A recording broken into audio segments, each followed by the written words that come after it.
திருமண தடை விலகணும்.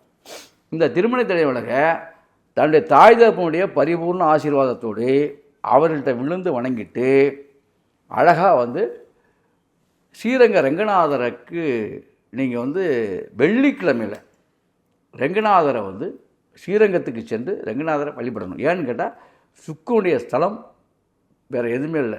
பல இடங்களில் சொல்லுவாங்க சுக்கரனுக்கே உரித்தான ஸ்தலம் எதுன்னா ஸ்ரீரங்கம் தான். ஏன்னா சுக்கரனை ஏன் சொல்கிறேன்னு சொன்னால், இந்த திருமணம் அப்படின்னு ஒரு விஷயத்துக்கு வந்துட்டிங்கன்னா குடும்பம், அதாவது இல்லறம் அப்படின்னு வந்துட்டாலே சுக்கரன் வந்துடுவார். இங்கே ஆண் பெண் இருபாலருக்குமே. அதில் கூட சொல்லுவாங்க புருஷகாரகன் செவ்வாயின்னு, அதெல்லாம் கிடையாது. இந்த சுக்கிரனை இருக பிடித்தால் பெருக வாழலாம். காரணம் என்னன்னா, இது வேறு ஒன்றும் சூட்சம் இல்லை. இந்த திருமண தடை விலக தன்னுடைய தாய் தந்தையோடவே ஸ்ரீரங்கம் சென்று 3 முறை ஸ்ரீரங்கம் சென்று வந்துட்டா ரொம்ப சந்தோஷம். அதுக்கப்புறம்